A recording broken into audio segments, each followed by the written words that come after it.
mến, và một lần nữa xin được nồng nhiệt hân hoan chào đón và đón tiếp toàn thể các cụ, các ông, các bà, các cô, các bác, các anh chị. Chúng ta đã có mặt tại trung tâm bữa tiệc của gia đình trong buổi trưa ngày hôm nay. Và lời đầu tiên cho phép những người làm chương trình, cho phép cho ban tổ chức chúng tôi xin gửi tới toàn thể quý vị anh chị lời chào, lời kính chúc sức khỏe và lời cảm ơn chân thành nhất, và chúc cho buổi lễ vũ quy của đôi bạn trẻ thanh xuân văn hiền thành công tốt đẹp. Vâng, kính thưa tất cả toàn thể quý vị, thật đúng là yêu và được yêu là niềm hạnh phúc lớn lao nhất của cuộc đời mỗi con người, là món quà quý giá nhất một cuộc sống được ban tặng cho chúng ta. Và tình yêu và hôn nhân là dấu mốc rất là quan trọng mà các cặp đôi đang yêu họ đều khao khát được chạm tới. Và ngày hôm nay, hai nhân vật chính đã được chúng ta yêu mến nhất, không ai khác đó chính là chú rể Văn Hiền, cô dâu Thanh Xuân. Họ đã biến niềm mơ ước đó trở thành hiện thực. Họ đã chứng minh với tất cả chúng ta rằng tình yêu là một thứ có thật và hôn nhân là kết quả cuối cùng trong một cái tình yêu cao đẹp như vậy. Và ngay giờ phút này, không làm mất thời gian của tất cả toàn thể quý vị, và xin được trân trọng kính mời tất cả các cụ, các ông, các bà, các cô, các bác, các anh chị, chúng ta hãy cùng nhau hướng mắt ra phía ngoài cổng để chào đón sự hiện diện của hai gương mặt rạng ngời nhất, lung linh nhất, chú rể Văn Hiền, cô dâu Thanh Xuân. Đôi bạn trẻ sẽ cầm tay nhau bước lên thánh đường hạnh phúc chào đón đôi bạn trẻ, được không ạ? Và trân trọng kính mời cặp đôi linh hồn rạng ngời nhất, lung linh nhất, cô dâu Thanh Xuân, chú rể Văn Hiền.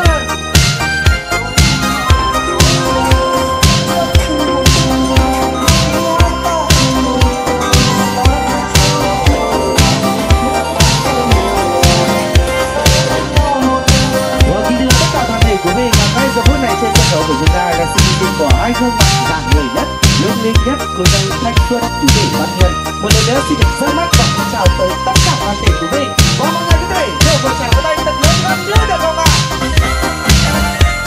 Và kính thưa tất cả toàn thể quý vị, thật đúng là Sơn La của chúng ta quả thật rất tuyệt vời đúng không ạ? Mặt con trai con gái thì chẳng đâu đẹp bằng. Còn ai thích hát thành thật chăng thì hãy nhìn chú rể Văn Hiền là bằng chứng đây. Trong anh Hiền thì rất là đẹp trai, mà cao to không độ thì chẳng ai đẹp bằng. Còn cô dâu thì lại xinh đẹp từ trần, dịu dàng vì mấy lại có phần đất nga, chỉ được như chỉ hàng nga, chỉ còn người xoáy không phải khóc qua vì yêu. Còn chú rể thì lại trông giống chị Kiều, mà cô dâu thì lại giống chị Kiều ngày xưa. Hai người ánh mắt đong đưa nhìn nhau say đắm và say sưa tình đầu. Vâng, quý vị thân mến, vậy một ngày vui hạnh phúc trọn vẹn như ngày hôm nay, tôi nói rằng không thể thiếu được sự hiện diện của những người làm cha, làm mẹ và hai khoảnh khắc tuyệt vời này để cho buổi lễ chúng ta được diễn ra không phải đầy đủ hơn, không phải thành công tốt đẹp hơn. Thì ngay sau phút này xin được trân trọng kính mời lên sân khấu từ phía gia đình nhà gái thân yêu, trân trọng kính mời anh trai Quảng Văn Năm, chị dâu Bùi Thị Vân là anh chị đại diện của mình gia đình nhà gái sẽ trở lại sân khấu với người em gái yêu quý của mình. Và xin được trân trọng kính mời toàn thể quý vị, niềm vui, niềm hạnh phúc đang nở rực trên khuôn mặt của những người làm cha, làm mẹ.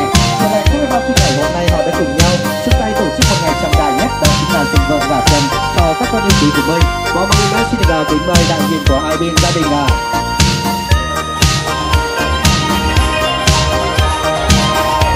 Và kính thưa tất cả toàn thể quý vị, và nhà nước cho bắn pháo thì rất là hay, nhưng mà hôm nay không có pháo, chúng ta lại có những tràng pháo tay rất là nhiệt tình, vừa vui vừa khỏe lại vừa xinh. Tiếp đầu đây.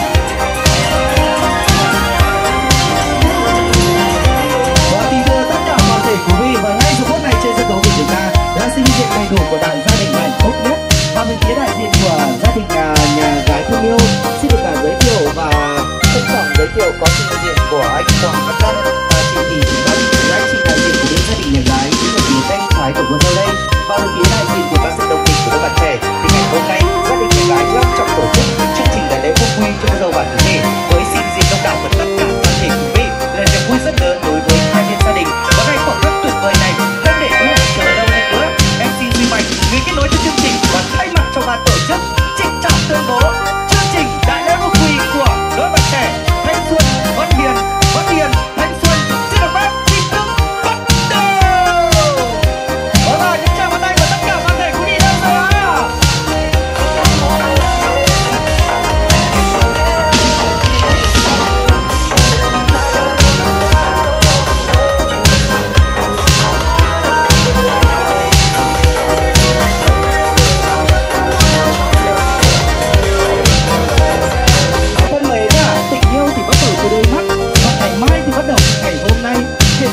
Hôm nay đây đôi bạn trẻ chúng ta đã được liên phiên chồng vợ trước sự chứng giám của đất trời, trình diện có mặt của tất cả toàn thể quý vị, và kính chúc cho cô dâu và chú rể trăm năm tình viên mãn bắt đầu như hôm nay. Và mọi người có thể dùng một tràng pháo tay thật lớn để chúc mừng người đó ạ. Và quý vị thân mến, và ngay khoảnh khắc tuyệt vời này, chắc chắn những cô dâu và chú rể có thể gửi tặng cho nhau một cái ôm thật là nồng thắm nhất trước sự chứng kiến của tất cả toàn thể quý vị, được không ạ? trân trọng kính mời cô dâu và chú rể ạ. Và hãy gửi tặng cho nhau một cái ôm thiệp đồng thắm nhất trước sự trình nhiên của tất cả toàn thể quý vị ạ. Vâng, trân trọng kính mời đi nào. Rất ngọt ngào và rất tình cảm. Một tràng vỗ tay thật lớn hơn nữa được không ạ? Và cảm ơn tất cả đã hãy cùng nhau với môi chân cháu để chúc được phút giây hạnh phúc nhất. Và cũng xin được rất lời cho cô dâu anh Xuân, chú rể Văn Hiền chân thành cảm ơn tình cảm tuyệt vời nhất của gia đình ông bà Pha Yến, chân thành cảm ơn tuyệt vời tình cảm tuyệt vời nhất của gia đình cô Hương, chú Thím Hiền Phương. Chân trọng kính mời. Và anh chị Vân cũng sẽ có những bông hoa yêu quý nhất, tươi thắm nhất để gửi tặng cho cô dâu và chú rể trong niềm vui niềm hạnh phúc ngày hôm nay. Trân trọng kính mời món quà của đứa sách nhà gái thân yêu. Thật đúng là một chút quà ngọt tấm lòng lại son, cha mẹ gửi tặng con, anh chị mình gửi tặng hai em, chúc cho hai em trăm năm hạnh phúc. Và xin được gửi lời cho cô dâu và chú rể chân thành cảm ơn tình cảm tuyệt vời nhất của anh chị Nam Vân đã có những bông hoa. Trọng kính mời cô dâu và chú rể hãy tay trong tay cắt lên chiếc bánh tình yêu. Vâng, quý vị thân mến trải qua không biết bao nhiêu đổi chân thiết tròn tròn, trải qua không biết bao nhiêu mùi lúa chín mùa cao thế hạn, có nắng có mưa có khóc có cười, thì giờ đây đôi bạn trẻ của chúng ta đã tìm được đến bờ hạnh phúc của tình yêu. Và xin được kính chúc cho tình yêu của cô dâu và chú rể sẽ luôn ngọt ngào như chiếc bánh. Vâng, và ngay khoảnh khắc tuyệt vời này xin được kính mời cô dâu Thanh Xuân sẽ bôi một chiếc bánh kem lên gương mặt đẹp trai của chú rể để đánh dấu trình tiền Vâng, kính mời cô dâu ạ. Rất ngọt ngào và rất tình cảm. Và chú rể cũng vậy sẽ bôi một chiếc bánh kem lên gương mặt xinh gái của cô dâu đi nào. Vâng, xin được kính chúc cho tình yêu của đôi bạn trẻ sẽ ngọt ngào như những chiếc bánh. Và những tràng vỗ tay thân thương của tất cả bạn. Một người con trai rất là cao to, không đổi đẹp trai, sinh ra ngoài lên tại mảnh đất hiền lương thân yêu. Và kính mời chú rể hãy bóc chai rượu sâm panh ra đi nào. Bạn khóa chai rượu sâm panh ra đi và sắp chai rượu sâm panh thật mạnh, chai rượu càng tuôn trào mạnh của tình yêu của đôi bạn chú rể dành tặng cho nhau càng cao quý và thiêng liêng trong buổi trưa ngày hôm nay. Đó là chú rể chưa xong đâu mà đã vụt ra hết rồi, chứng tỏ chú rể rất mạnh mẽ đúng không ạ? Vâng, ngay sau lúc này kính mời cô dâu và chú rể hãy cùng nhau tay trong tay phát lên hát rượu cùng nhau đi nào. Vâng, quý vị thân mến, rượu sâm panh là nước vị của hạnh phúc, là hẹn say của tình yêu và những giọng hát sâm panh dâng lên trao trào tiếng hát rượu như để đi chính với tất cả chúng ta rằng bắt đầu kể từ phút này đôi bạn trẻ của chúng ta đã là của nhau, đã là con của một nhà và quen cùng nhau vượt qua thăng trầm trong cuộc sống. Kính chúc cô dâu và chú rể trăm năm tình viên mãn bạn đời nghĩa phu thê.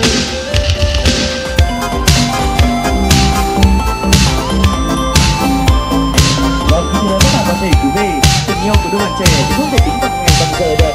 Tình yêu của đôi bạn trẻ phải được tính bằng năm bằng tháng. Tình yêu của đôi bạn trẻ phải được nghĩ đến trong một lửa bó hoa mùa xuân để biến thang một chút ngày phút với đàn con sinh. Và để có một ngày vui hạnh phúc trở về như ngày hôm nay thì có lẽ rằng không thể thiếu được sự hiện diện của những người làm cha làm mẹ. Và ngay từ phút này xin được kính mời cô dâu và chú rể thứ hai thì mong muốn là cô dâu Thanh Xuân sẽ sắp cho chú rể được không ạ? Và chai rượu thứ hai càng tuôn trào mạnh thì đôi bạn trẻ sẽ sinh được hai con trai tiếp theo nữa. Vâng, mời cô dâu đi nào, hãy sắp cho chú rể nào. Rất chuyên nghiệp của cô bạn. Và ngay giờ phút khoảnh khắc tuyệt vời này xin được kính mời chú rể hãy cho nó phục ra những tia đi nào. Vâng, với bản lĩnh của người đàn ông và sức mạnh của tình yêu, kính mời chú rể hãy cho nó phục ra những tia đi nào. 3, 2, 1. Xin mời chú rể đi nào. Rất khó khăn đúng không ạ? 3. Vâng, rất tuyệt vời. Kính chúc cho cô dâu và chú rể có hai bé trai tiếp theo nữa. Và ngay khoảng khắc tuyệt vời này xin được kính mời cô dâu và chú rể sẽ rót ly rượu tình hiếu thảo để cho đêm nay được sinh thành của mình để bày tỏ lòng cảm ơn sâu sắc nhất đến với cha mẹ hôm nay. Vâng, trân trọng kính mời tất cả các quý vị.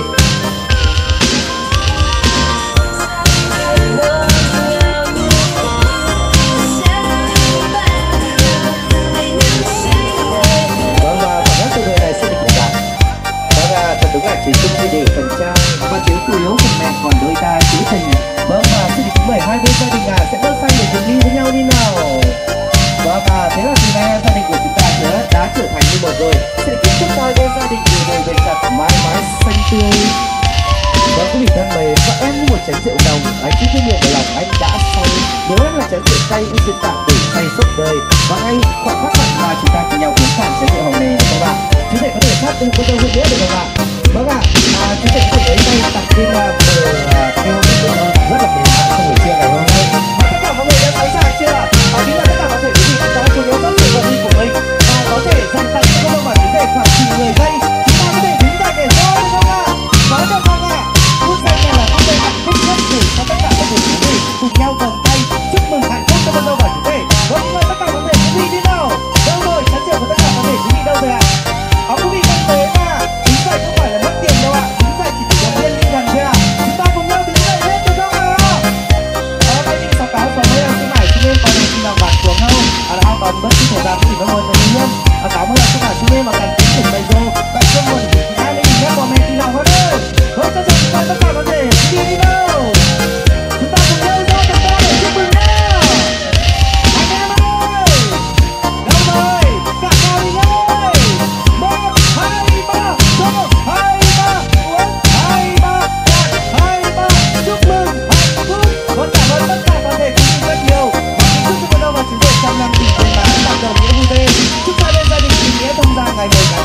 ơi.